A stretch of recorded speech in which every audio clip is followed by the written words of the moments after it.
नमस्कार। Bed time stories Babita Tripathi के किस्सा घर में आपका स्वागत है। बजी डुगडुगी खुला पिटारा, कहानियों का नया खजाना।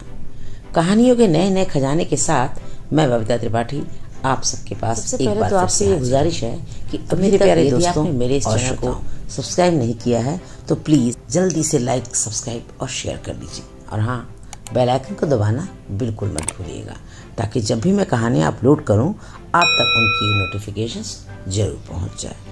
श्रोताओं, जैसा कि आप जानते हैं इस समय मैं आपको लघु कथा लेखन में महारत हासिल सीमा सिंह जी की कहानियों से आपको रूबरू करा रही हूँ। सीमा सिंह लघु कथा लेखन में एक ऐसा नाम जिसने अपने आसपास के परिवार, समाज और देश के घटनाक्रमों को लेकर के कहानियों का एक ऐसा ताना बाना बुना जो मेरे मन को छू गया। तो मैंने निश्चय किया क्यों न सीमा सिंह जी की कहानी को आप तक पहुंचाऊं। तो उसी श्रृंखला में आज मैं आपके पास सीमा सिंह जी की एक अनुपम कृति तुमसे दूर कहानी लेकर आपके सामने आ रही हूँ। चित्रात्मक शैली में लिखी गई ये कहानी मेरे प्यारे श्रोताओं निश्चय ही आपके मन को छू जाएगी। तो चलते हैं सीधे कहानी पर। प्रिय सुगंधा, सबसे पहले बड़ी वाली माफी कान पकड़कर, इस बार खत लेट हो गया। जानती हो अब जाकर सेट हो पाया हूँ। कितना अंतर है ना तुम में और मुझ में। मैं तुम्हारा ये हुनर कभी सीख ही नहीं पाया। ओह, तुम भी सोच रही होगी क्या बोले जा रहा हूँ। वो मेरा प्रमोशन हुआ है ना, तो सब कुछ इतना जल्दी जल्दी हो गया कि तुमको बताने का तो मौका ही नहीं मिला।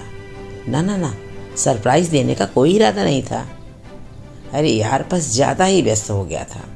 नया शहर, नया ऑफिस और फिर काजू के लिए स्कूल भी तो ढूंढना था। तुम तो जानती हो हर प्रमोशन पर, हर ट्रांसफ़र पर कितना काम हो जाता है। वैसे भी तुमसे बेहतर कौन जानेगा। हमेशा से तुम ही तो करती आ रही हो ये सब मेरे लिए, हम दोनों के लिए। सच बहुत याद आई इस बार भी तुम्हारी। मगर थैंक गॉड काजू है ना। अरे हाँ हाँ, जानता हूँ तुमको काजू नाम पसंद नहीं है। चलो तुम्हारे लिए कार्तिक ही कहूँगा। पर सुगंधा, सच में वो तुम्हारा कार्तिक है, मेरा नमक पारा काजू नहीं। यही तो कहता था ना मैं उसके आने से पहले। और तुम चिढ़ जाती कि बच्चा न हुआ स्नैक्स हो गया। एक राज की बात बताऊं, तुमको चिढ़ाने में मुझे बहुत मज़ा आता था। जब भी तुम गुस्से से घूरती थी ना तो तुम्हारी छोटी सी नाक और गोल लगती थी। पता है, कार्तिक की नाक बिल्कुल मेरे जैसी है, तीखी, लंबी, तुम्हारी पसंद की। बस नाक ही है मेरे जैसी, बाकी तो बिल्कुल तुम पर गया है। मेरी कोई बुरी आदत नहीं है उसमें। घर इतने करीने से रखता है, इतने करीने से रखता है कि देखकर बिल्कुल तुम्हारी याद आ जाती है। सच कहूँ तो बिल्कुल तुम्हारी तरह है। और तो और मेरा गीला तौलिया भी सुखा देता है, और वो भी बिना डांटे।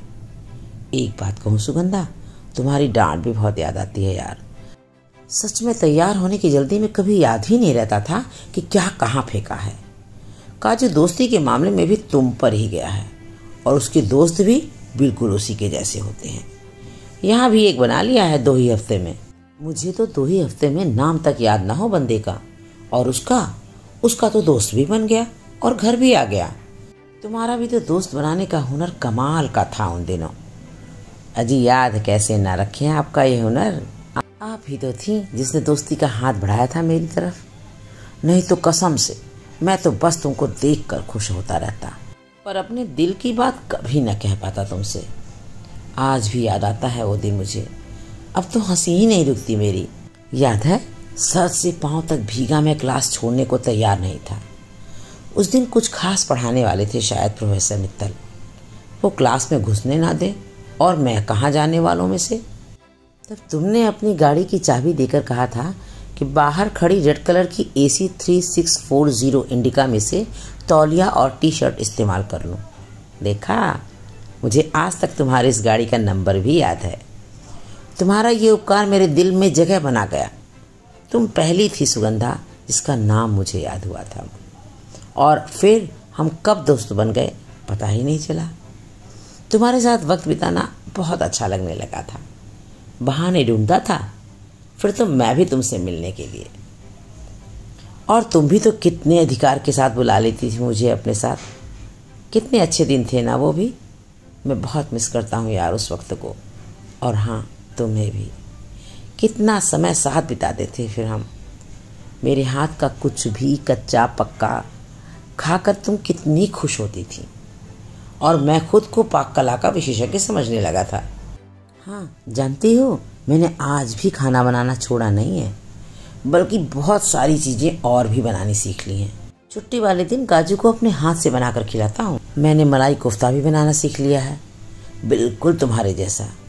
ना, गप नहीं मार रहा हूँ यार। कार्तिक को बहुत पसंद है। सीखने तो थे ही, उसका पूरा ख्याल रखने का वादा जो किया था तुमसे।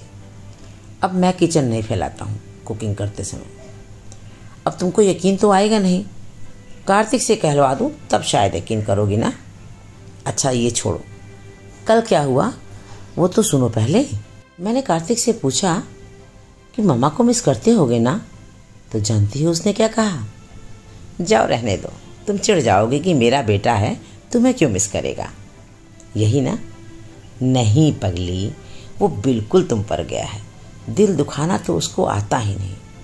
जब मैंने पूछा तब उसने कहा, पापा आप तो मम्मा से भी अच्छी मम्मा हो। वो अपना दर्द नहीं जताता सुगंधा, बहुत समझदार है अपना बेटा। वो तो मिस करता ही होगा। हाँ, मैं भी बहुत मिस करता हूँ। इतने सालों बाद भी तुम्हारे बिना जीना नहीं आया। आज भी लगता है जैसे घर के किसी कोने से निकलकर सामने आकर खड़ी हो जाओगी। तुम्हारी यादों को सजो कर रखा है मैंने, बस वही तो मेरे बस में था। तुम पर तो कोई बस नहीं चला मेरा, पर यादें, हाँ, उनको मैंने कैद करके रखा है। आज भी अपने खास दिनों पर वही गुलाबी चादर बिछाता हूँ, तुम्हारी फेवरेट वाली। कितनी जिद करके तुमने वो खरीदी थी और सिर्फ एक बार बिछाई थी। तुमको अचंभा नहीं होता सुगंधा, मैं कितना बदल गया हूँ। अब न गुस्सा आता है, न चिड़चिड़ाहट होती है। कार्तिक ने तो मेरी तेज आवाज़ भी नहीं सुनी होगी। वो सब तो तुम्हारे हिस्से में गया। कैसे बर्दाश्त करती थी तुम मेरे जैसे इंसान को सुगंधा। याद है, एक बार हाथ भी उठा दिया था तुम पर मैंने। छी, कितनी तुच्छ सी वजह थी। ओह, माफ़ करना, तुमसे वादा करके भी फिर वही जिक्र ले आया। अब नहीं करूँगा ये बात, पर क्या करूँ, दिल पर बोझ है मेरे इस बात का।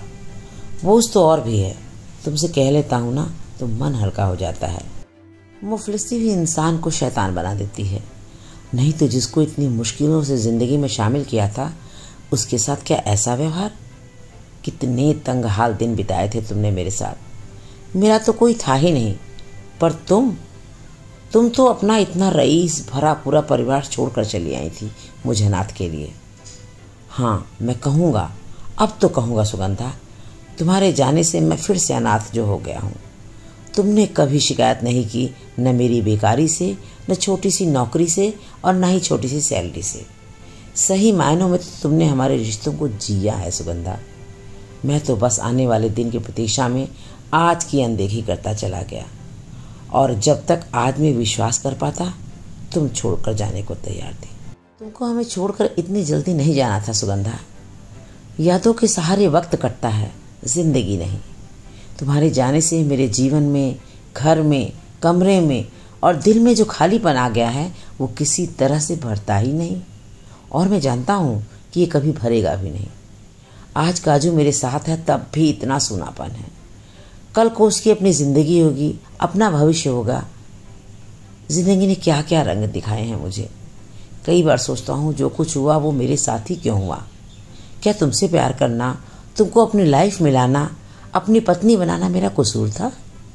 क्या बच्चे की चाह रखना मेरा अपराध था? कितने ही बच्चे हर दिन जन्मते हैं, क्या उन सब की माँ असमय छोड़कर चली जाती है? फिर मेरे बच्चे की ही माँ क्यों चली गई?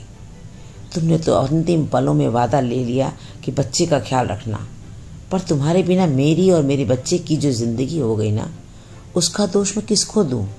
तुमको जो असमय छोड़कर चली गई, या उस बच्चे को जो इतनी मन्नतों और दुआओं के बाद हमारे जीवन में आया और अपनी माँ के जाने का कारण बन गया, या उस डॉक्टर को दूँ जिसने हमेशा हौसला दिया कि कोई भी परेशानी नहीं होगी और ऐन मौके पर बोल दिया कि हालत बहुत ख़राब है और तुम मुझसे मिलना चाहती हो। मैं जानता हूँ सुगंधा, मेरा ये टूटना तुम्हें बिल्कुल अच्छा नहीं लगेगा और बहुत तकलीफ़ देता होगा, पर मैं करूं भी तो क्या करूं। मैं बहुत अधूरा हो गया हूं तुम्हारे बिना। कितनी बातें थीं जो तुम बिन कहे जान जाती थी। इतनी बड़ी दुनिया में तुम्हारे बिना अब हम दोनों अकेले हैं। एक जगह तुम भी गलत हो गई सुगंधा। तुम्हारे घर वाले न काजू के जन्म पर आए और न ही तुम्हारी मौत पर। उन्होंने जो रिश्ता तुमसे तोड़ा था ना, वो काजू से भी नहीं जोड़ा। खैर, अब इन सब बातों का कोई फ़ायदा भी नहीं। बस तुमने मुझे काजू सा बच्चा दे दिया, इसका एहसान मानना होगा। नहीं तो इस दुनिया में अपना कहने को तो कोई ना होता मेरा। अपनी ज़िंदगी से एक सबक तो ले लिया मैंने, और काजू को भी सीख दी है कि वो जिससे भी शादी करे उसके परिवार की सहमति से करे। मैं भी ना अभी 5वीं में आया है और उसकी शादी के सपने देखने लगा। पर क्या करूं, पिता के साथ साथ माँ भी तो हूं ना उसकी। चलो अब अपनी बातों को यहीं विराम देता हूँ। शेष अगले पत्र में। तुम्हारा और सिर्फ तुम्हारा मयंक। कैसी लगी कहानी श्रोताओं आपको? उम्मीद करती हूँ आपको निश्चय ही बहुत पसंद आई होगी ये कहानी। हाँ, एक संदेश जरूर देना चाहूँगी उन बच्चों को जो अपने माता पिता की सहमति के बिना विवाह कर लेते हैं। आपने देखा ना, कहानी का पात्र मयंक किस दंश को झेल रहा था। सुगंधा के चले जाने के बाद भी आज तक वह अपने आप को उसकी यादों से दूर नहीं कर पा रहा था। एक बात और उसे बराबर सालती रही कि सुगंधा के माता पिता इतने निर्मोही कैसे हो सकते हैं कि अपनी बेटी को भी भूल गए। तो इसके लिए ये आवश्यक है कि अपने चाहने वाले से विवाह करें तो जरूर, लेकिन अपने माता पिता की सहमति से, इसके बिना नहीं। धन्यवाद दोस्तों, मिलती हूँ अगली और अच्छी कहानी के साथ। तब तक के लिए नमस्कार।